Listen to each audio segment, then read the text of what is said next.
Mana silahkan, boleh saja. Kan tetap lihat wajahnya ini Lukman Hakim ini ya.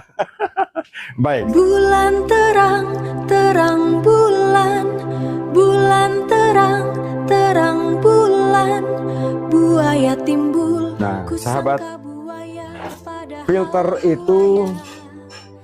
filter air itu sifatnya general ya. Penyaringan itu ya, penyaringan air itu sahabat, ini general sekali. General itu artinya ini penyaringan umum, bisa digunakan untuk apa saja. Pak, filter itu bisa digunakan untuk apa saja. Ini topiknya sudah berbeda ya. Nah, filter ini ya, ini filter ini bisa digunakan untuk banyak hal. Untuk IPAL atau instalasi pengolahan air limbah dapur, MBG, puskesmas, bisa. Bisa dipakai untuk sistem pengolahan air AMDK, air minum dalam kemasan. Bisa digunakan untuk bisnis depot air minum yang kapasitas produksinya 500 galon ke atas. Bisa digunakan untuk IPAL MBG. Bisa digunakan untuk pengolahan air MBG. Cuma untuk pengolahan air bersih, sahabat jangan lupa bahwa sahabat harus tunduk pada Peraturan Menteri Kesehatan nomor 2 tahun 2023 tentang standar kualitas air bersih dan air minum ya. Jadi kalau sahabat punya MBG atau dapur MBG karena itu berhubungan dengan orang banyak, jangan sampai terjadi KLB, itu sahabat harus patuh bahwa TDS diukur dulu, tidak boleh lebih dari 300 ppm, itu syarat pertama. Kunci dari semua syarat. Tapi kalau airnya kotor, airnya berbau, airnya bermasalah, itu gampang sekali. Tapi yang penting itu TDS, tidak boleh lebih dari 300. Ya, karena persyaratan memang yang paling berat itu.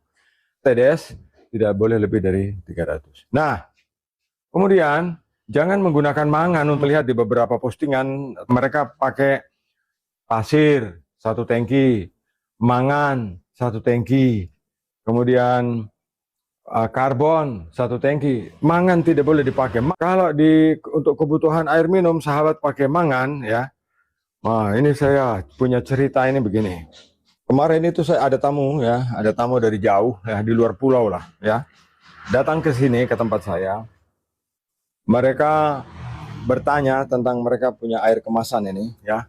Ini ada banyak, dia ada bawa contoh banyak, ini semua produknya, produk dari lokasi yang sama ya, kayak gini. Jadi kenapa dia bertanya, kenapa semua AMDK itu ada ini, ada kotorannya di dasar ini, ya. Kemudian ada berubah warna, jadi dia jadi kuning, ada semacam zat besi yang menempel di situ. Kemudian ada yang satu ini punya pelangi, ya. Kalau kita menggunakan mangan untuk kebutuhan air minum, itu nanti jadi berminyak airnya. Begini, kalau tanya saya, mungkin saya bukan ahli kimia, tapi kalau sahabat cari jawabannya di Google, nanti ada jawabannya. Jadi kenapa air itu berminyak? Air itu bisa berminyak kalau ada kontaminasi antara zat besi atau Fe, mangan, ya, atau dengan O2. Ya, kalau dia masih berada di dalam tanah, ya, dia masih ada di dasar bumi, sebelum disedot naik ke atas, airnya jernih. Air itu akan baik-baik saja. Air itu tidak akan ada masalah, ya. Dia akan baik-baik saja. Tetapi ketika air sumur yang mengandung zat besi dan mangan, ini dua masalah ini ya. Air sumur yang mengandung zat besi dan mangan, kemudian disedot naik ke atas, ditampung di penampungan, ya, 1 sampai 4 jam, dia akan permukaannya air itu akan menjadi minyak, ya, akan menjadi minyak. Itu terjadi karena oksidasi zat besi, mangan, dan oksigen. Jadi udara lah, saya tidak bilang itu oksigen, karena udara. Jadi ketika air itu masih di dalam bumi, itu kan berarti campurannya cuma 2. Ada mangan, ada zat besi. Kemudian Anda hisap naik ke atas, ke permukaan, Anda tampung di bak. Berarti ada udara. Ya, karena di dalam bumi kan tidak ada udara. Kemudian ada udara. Karena dia terkena udara, kemudian air di permukaannya itu kemudian ada gambaran minyak, ya. Jadi buat tamu yang datang kemarin ke sini sudah saya beri edukasi ya, bagaimana caranya supaya masalah di AMDK mereka atau pabrik air minum kemasan mereka ini tidak bermasalah lagi ya. Ini saya pindahkan dulu. Cuma sahabat harus pahami. Jadi air-air ini orangnya bawa sendiri dari lokasinya dan meminta saya menganalisnya. Dari segi aspek pH bagus. pH-nya ini 7 ya. 7,5. Kemudian TDS-nya juga bagus, 90. Ada yang 70, ada yang 50. Bagus ya. Jadi kalau untuk air kemasan itu bagus di TDS seperti itu. Nah, sekarang kenapa ada pelangi, Pak? Karena di filternya mereka memasukkan satu bagian itu ada mangan di situ ya. Ada mangan, kemudian sumber airnya mengandung zat besi. Jadi mangan bertemu dengan zat besi, bertemu dengan udara, akhirnya ada pelangi ya, ada seperti minyak di permukaan. Baik, kita lanjutkan lagi. Setelah dua filter itu, walaupun mangan menurut Google biasa bilang begini, untuk mengantisipasi zat besi di dalam air harus menguranginya menggunakan mangan. Coba sekarang kita masuk ke situs yang resmi seperti situs yang berekstensi universitas atau perguruan tinggi ya, .co education misalnya. Itu di sana mereka memberikan laporan yang rinci. Jangan membaca di Google kalau ingin pintar, tapi bacalah di situs-situs resmi perguruan tinggi karena di sana laporan ilmiah diterbitkan bahwa mangan yang dari hasil galian tambang kalau dipakai untuk filter air, kemampuan dia menyerap zat besi itu kemampuannya sangat sedikit, kurang lebih sekitar 2-3%. Begitu yang saya baca. Tetapi setelah masa kurang lebih sekitar 50.000 liter mangan itu harus diganti, harus dibuang. Kenapa? Karena zat besi itu menempel di mangan. Ya, sesudahnya zat besi itu akan berkarat di dalam mangan, akhirnya mengeluarkan air yang berwarna kuning. Ya, ini hanya apa namanya itu ya, disclaimer ya. Saya menyampaikan disclaimer bahwa ini adalah hasil penelitian saya sendiri. Jadi hasil dari evaluasi saya bekerja, saya mengamati sistem itu. Jadi di dalam jaringan seperti begini saya tidak lagi menggunakan mangan. Ya. Nah, sahabat, kita kembali ke sistem seperti ini sebab kalau kita bergelut di dunia kimia nanti otak kita stres, karena saya juga dulu waktu pelajaran kimia itu saya lari sekolah ya. Jadi sistem itu sebenarnya sederhana seperti ini ya. Jadi apapun masalahnya sahabat harus patuh pada 4 syarat 2 unsur. 4 syarat 2 unsur. Syarat pertama harus ada air apapun. Kemudian syarat kedua harus ada makrofilter. Ini makrofilter ya. Jadi ini makrofilter level 1, ini makrofilter level 2, ini makrofilter level 3. Sengaja bentuknya saya beda-bedakan. Nah, ini 100 mikron ya. Kemudian syarat keempat harus ada ketiga harus ada mikrofilter. Setelah makrofilter ke mikrofilter. Jadi mikrofilternya saya pasang di sini.